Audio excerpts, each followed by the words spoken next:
ಯಾವ ಮನೆ ಈ ಮಿಡಲ್ ಕ್ಲಾಸ್ ಹೆಣ್ಣಿಗೊಂದು ಮರ್ಯಾದೆ ಕೊಟ್ಟು ಸೊಸೆಯಾಗಿ ಸ್ವೀಕರಿಸ್ತೋ ಈ ಮನೇಲಿ ನಾನು ದಿಮಾಕ್ ಮಾತುಗಳನ್ನ ಆಡ್ಬಿಟ್ಟೆ ಸರ್. ಯಾವ ಮನೆಗ್ ನನ್ ಸಾಯೋ ತನಕ ಋಣಿಯಾಗಿರ್ಬೇಕಾಗಿತ್ತೋ ಈ ಮನೇಲಿ ನನ್ ಸ್ವಾಭಿಮಾನದ ಹೆಸರು ಇಟ್ಕೊಂಡು ಇಲ್ಲದೆಲ್ಲ ಮಾತಾಡ್ಬಿಟ್ಟೆ ಸರ್.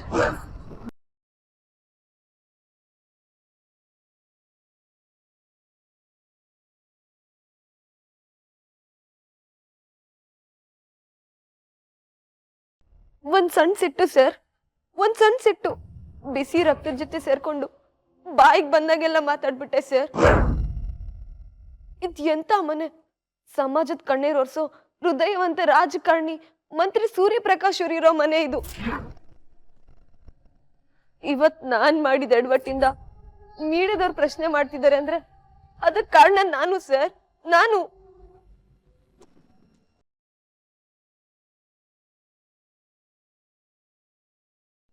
ನನಗ್ ಕ್ಷಮಿಸಿ ಮಾವ, ನನಗ್ ಕ್ಷಮಿಸಿ.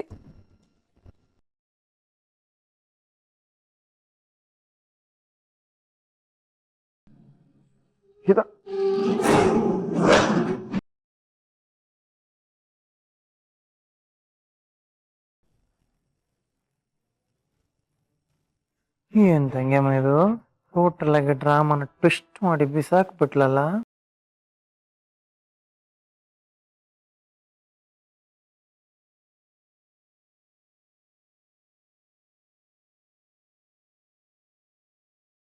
ಏನು ಮಗ, ಗೀತಾ ಈ ರೇಂಜ್ ಗಿಡ್ದೋದ್ಲಾ? ಮಾತೆತ್ತಿದ್ರೆ ಮೆರಿತಾ ಇದ್ಲು, ಇವಾಗ ನೇರವಾಗಿ ಹೋಗಿ ಅವ್ರ ಮನೇಲೆ ಕಾಲಿಟ್ಕೊಂಡಿದ್ದಾಳೆ. ಉಳಿಯೋಕೆ ಬೇರೆ ಎಲ್ಲೂ ಜಾಗ ಇಲ್ಲ ಅಂದ್ಮೇಲೆ ಸೋಲ್ಬೇಕಾದದ್ದು ಸಹಜ ಮಗ. ಹಾಗಾದ್ರೆ ಇಷ್ಟು ದಿವಸ ಗೆದ್ದೆ ಅಂತ ಬೀಗ್ತಿದ್ದವಳು ಈಗ ಸೋತ್ಕೊಂಡು ಸತ್ಕೊಂಡು ಆ ಮನೇಲೆ ಇರ್ತಾಳ. ಹೇಗಿರ್ತಾಳೆ ಅನ್ನೋದು ಬೇರೆ ವಿಷಯ ಗುರು, ಆದ್ರೆ ಅವಳು ವಿಜಿ ಮನೇಲಿ ಇರಬಾರ್ದು. ನಿನಗೇನೋ ಪ್ರಾಬ್ಲಮ್ಮು? ಜಿರಳೆ ನಮ್ಗೇನು ಮಾಡಲ್ಲ ಅಂತ ಗೊತ್ತು, ಆದ್ರೂ ನಮ್ಮ ಮೈ ಮೇಲೆ ಬಿಟ್ಕೊಂಡು ಸುಮ್ಮನೆ ಇರಕ್ಕಾಗತ್ತೆ ಹೇಳು ಗುರು? ಮಗ ನೀನ್ ಹೇಳೋದ್ರಲ್ಲೂ ಒಂದ್ ಪಾಯಿಂಟ್ ಇದೆ, ಆದ್ರೆ ನನ್ಗನ್ಸೋದಿಷ್ಟೇ, ಗೀತಾ ಆ ಮನೆಯಲ್ಲೇ ಇದ್ರೆ ವಿಜಿ ಗಮನ ಅವಳು ಏನ್ ಮಾಡ್ತಾಳಂತ ಇರುತ್ತೆ, ಇಲ್ಲ ಅವಳಿಗೆ ಏನಾದ್ರೂ ಮಾಡ್ಬೇಕಂತ ಇರುತ್ತೆ. ನಿಜ ಕಣು, ಮೊದ್ಲಾದ್ರೆ ಪಾರ್ಟಿ ಔಟಿಂಗು ಅಂತ ಆರಾಮಾಗಿ ಓಡಾಡ್ತಿದ್ವಿ, ಆದ್ರೆ ಈಗ ಆ ಗೀತಾ ಕಟ್ಟ ಶುರುವಾದ್ಮೇಲೆ ಯಾವಾಗ್ಲೂ ಅವಳದೇ ವಿಷಯ. ಈಗ ನಮ್ ವಿಜಿ ಮಾಡ್ಬೇಕಿರೋ ಕೆಲ್ಸ ಕಾಲಿಡಿಯೋಕ್ ಬಂದವಳನ್ನ ಒದ್ದು ಮನೆಯಿಂದ ಆಚೆ ಹಾಕೋದು. ಕಾಲಕ್ ಬಿದ್ದ ತಕ್ಷಣ ಮಾಡಿರೋ ತಪ್ಪನ ಮರ್ತು ಯಾರು ಕ್ಷಮಿಸಲ್ಲಾಗಿರಿ.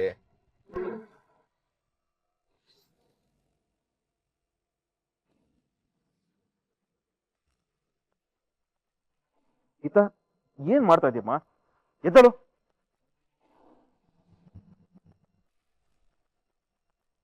ಇಲ್ಲ ಮಾವ, ನಾನ್ ತಪ್ಪು ಮಾಡ್ಬಿಟ್ಟೆ, ಮಾಡ್ಬಾರ್ದು ತಪ್ಪು ಮಾಡ್ಬಿಟ್ಟೆ. ನೀವ್ ನನ್ನ ಕ್ಷಮಿಸಿದ್ದೀನಿ ಅಂತ ಹೇಳೋ ತನಕ ನಾನ್ ನಿಮ್ ಕಾಲ್ ಬಿಡೋದಿಲ್ಲ ಮಾವ, ಬಿಡೋದಿಲ್ಲ. ಗೀತಾ, ಮೊದ್ಲು ಮೇಲೆದ್ದಳು.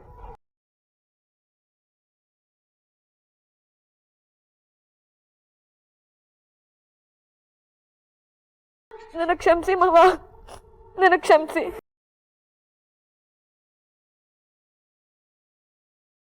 ಮಾವ ಸಾರಿ ಮಾವ.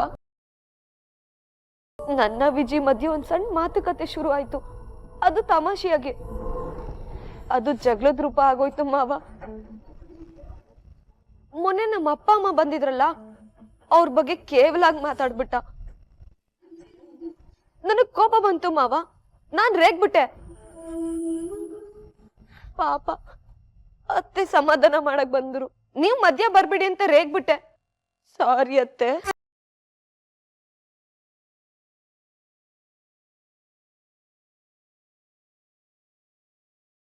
ಸ್ವಾಭಿಮಾನದ ಹೆಣ್ಣಿಗೆ ಬೇರೆಯವ್ರ ಮಾತುಗಳು ಬೇಡ ಅಂತ ಬೈದ್ಬಿಟ್ಟೆ.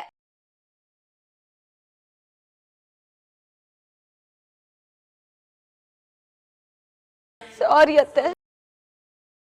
ತಾರಣ್ಣ ಅಂಕಲ್ ಬಾಗ್ಲ ಗಡ್ಡ ನಿಂತ್ಕೊಂಡು ತಡಿದ್ರು. ನನ್ ಗಂಡ ಕೈ ಮುಗ್ದು ನೋ ಅಂದ.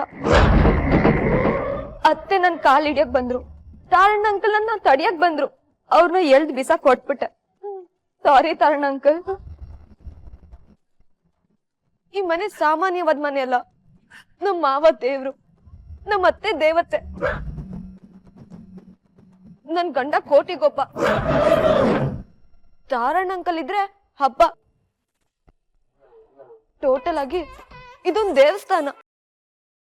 ಇಂಥ ದೇವಸ್ಥಾನದಲ್ಲಿ ಕಸ ಗುಡ್ಸ್ಕೊಂಡಿರೋಕ್ಕೂ ಪುಣ್ಯ ಮಾಡಿರ್ಬೇಕು.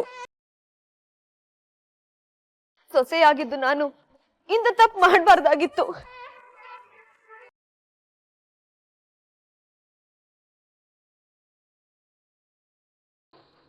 ನಿಮ್ ಮನ್ಸುಗಳಿಗೆ ಎಷ್ಟು ನೋವಾಗಿದೆ ಅಂತ ಟಿವಿಲ್ ನೋಡಿದ್ಮೇಲೆ ಗೊತ್ತಾಗಿದ್ದು.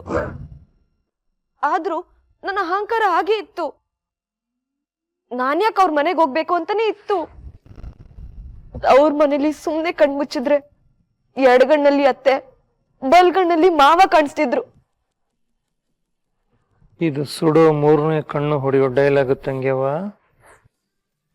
ಸುಮ್ನಿದ್ರೆ ಗೀತಮ್ಮ ಅಂತ ತಾರಣ್ಣ ಅಂಕಲ್ ಕರ್ದ ಹಾಗಾಗ್ತಿತ್ತು. ಕಾಲಿಂಗ್ ಬೆಲ್ ಸದ್ದಾದ್ರೆ ನನ್ ಗಂಡ ಮನೆ ತನಕ ಹುಡ್ಕೊಂಡ್ ಬಂದ ಅಂತ ಅನ್ಸ್ತಿತ್ತು.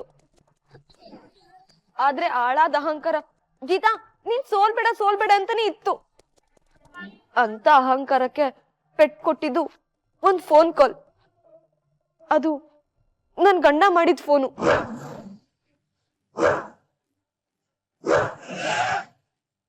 ಇದು ನನ್ ಪರ್ಸನಲ್ ವಿಷಯ ಆದ್ರೂ ಪರವಾಗಿಲ್ಲ.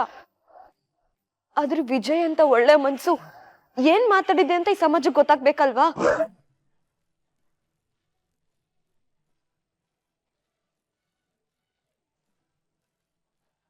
ಅದಕ್ಕೆ ನಿನ್ನೆ ರಾತ್ರಿ ಅವ್ರು ಏನ್ ಮಾತಾಡಿದ್ದೀರಾ ಅಂತ ನಿಮ್ಮೆಲ್ರಿಗೂ ಕೇಳಿಸಿದೀನಿ.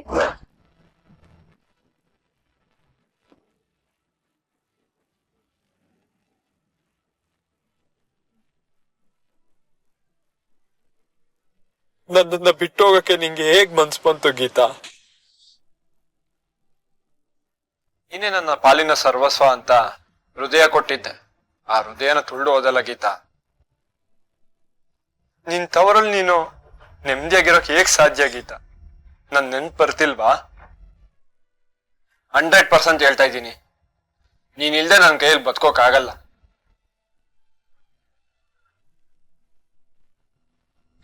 ನಮ್ಮಮ್ಮ ನಿನ್ನನ್ನ ತುಂಬಾ ನೆನೆಸ್ಕೊಂತಿದ್ರು ಗೀತಾ.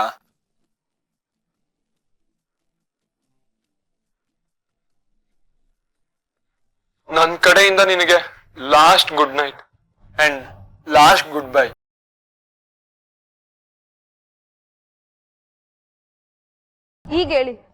ಹೀಗೇಳಿ ನನ್ ದೇವ್ರಂತ ಗಂಡ ಇಂತ ಮಾತಾಡದ್ಮೇಲೂ ನಾನು ನನ್ ಸ್ವಾಭಿಮಾನ ಅಂತ ಮನೇಲಿ ಕೂರಕ್ಕಾಗತ್ತಾ? ಹೇಳಿ. ನನ್ನ ಅಹಂಕಾರನೇ ನನಗ್ ಚೀಮರಿ ಆಗ್ತು. ಬೆಳಿಗ್ಗೆ ಎದ್ದು ನಿನ್ ಗಂಡನ್ ಮನೆಗೆ ಹೋಗು ಅಂತು. ಈಗ ಇಲ್ ಬಂದ್ ನಿಂತಿದ್ದೀನಿ ಮಾವ. ನನ್ಗೊತ್ತು ನಾನ್ ತಪ್ಪು ಮಾಡಿದ್ದೀನಿ ಅಂತ. ಆದ್ರೆ ದಯವಿಟ್ಟು ಈ ಮನೆ ಬಿಟ್ಟು ಹೋಗು ಅಂತ ಮಾತ್ರ ಹೇಳ್ಬೇಡಿ. ಈ ಮನೇಲಿ ಯಾವ್ದಾದ್ರು ಮೂಲೆಯಲ್ಲಿ ಒಂದಿಷ್ಟೆಷ್ಟು ಜಾಗ ಕೊಡಿ ಮಾವ. ನಿಮ್ಗಳ್ ಸೇವೆ ಮಾಡ್ಕೊಂಡು ಈ ಜೀವನ ಕಳಿತೀನಿ. ಅತ್ತೆ ನಿಮ್ ಮಗ್ಳಾಗ್ ಬದುಕೋಕೆ ಒಂದೇ ಒಂದು ಅವಕಾಶ ಕೊಡಿ ಅತ್ತೆ, ಪ್ಲೀಸ್ ಪ್ಲೀಸ್ ಅತ್ತೆ.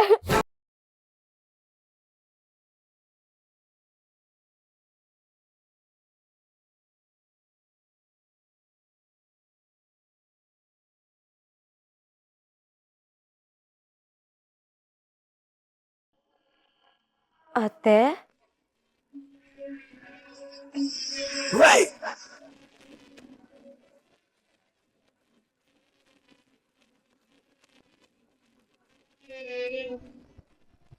ದೇವ್ರಗಳಿಗೆ ಕ್ಷಮಿಸೋದ್ ಗೊತ್ತು ಅಂತ ನಂಬಿದೀನಿ. ಈ ಮನುಷ್ಯನ್ ಮಾಡಿ ತಪ್ಪನ ಹೊಟ್ಟೆಗೆ ಹಾಕೊಳ್ಳಿ ಅತ್ತೆ. ನಾನ್ ಮಾಡಿ ತಪ್ಪಿಗೆ ನನ್ ಕೆನ್ನೆಗ್ ಬಾರ್ಸಿ ಅತ್ತೆ, ಬಾರ್ಸಿ.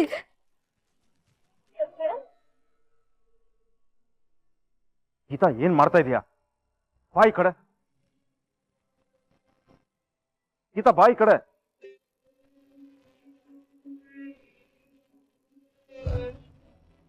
ನನಗ್ ಗೊತ್ತಿತ್ತು ಗೀತಾ, ನೀನು ಇಂಥ ಕೆಲಸ ಮಾಡೋಳಲ್ಲ ಅಂತ ನನಗ್ ಚೆನ್ನಾಗ್ ಗೊತ್ತಿತ್ತು. ಏನೋ ಕೆಟ್ಟ ಟೈಮ್, ಅದನ್ನ ಮನ್ಸಿಂದ ತೆಗೆದಾಕು. ನೋಡಿದ್ರ, ನಿಮ್ಮ ಎಲ್ಲ ಪ್ರಶ್ನೆಗಳಿಗೂ ಇದೇ ಉತ್ತರ. ಭಾನುಮತಿ, ನಿನ್ನ ಸೊಸೆನ ಸ್ವೀಕರಿಸು.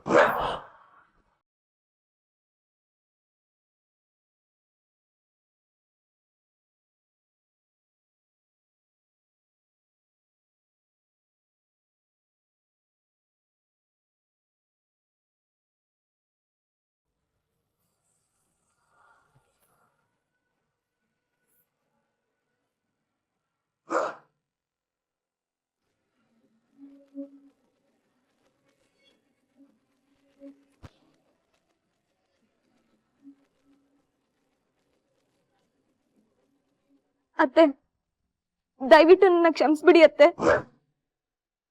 ಖಂಡಿತ ಕ್ಷಮಿಸ್ತಾಳಮ್ಮ.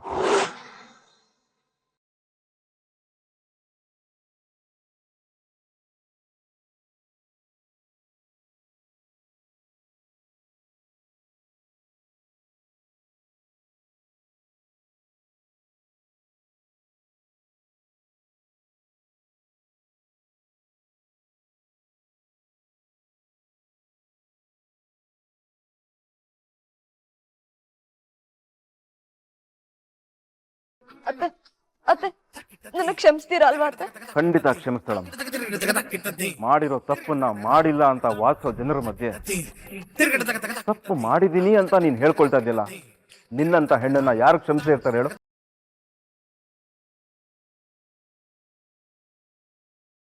ಭಾನುಮತಿನ ಹೇಳಿದಳಲ್ಲ, ನೀನು ಅವಳ ಪಾಲ್ಗೆ ಸೊಸೆ ಅಲ್ಲ ಮಗಳು ಅಂತ.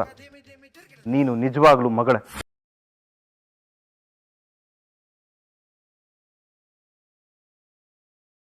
ತುಂಬಾ ಥ್ಯಾಂಕ್ಸ್ ಅತ್ತೆ. Thank you. ನಿಮ್ದು ತುಂಬಾ ದೊಡ್ಡ ಮನ್ಸತ್ತೆ.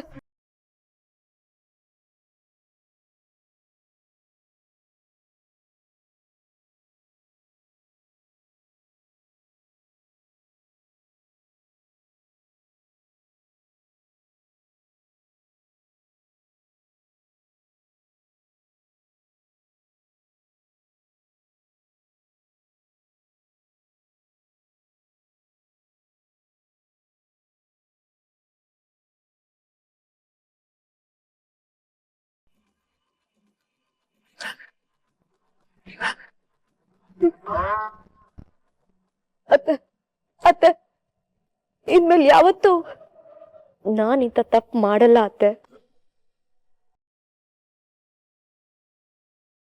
ಈ ಮನೆ ಹೊಸ್ಲು ದಾಟಿ ಹೋಗಲ್ಲ ಅತ್ತೆ.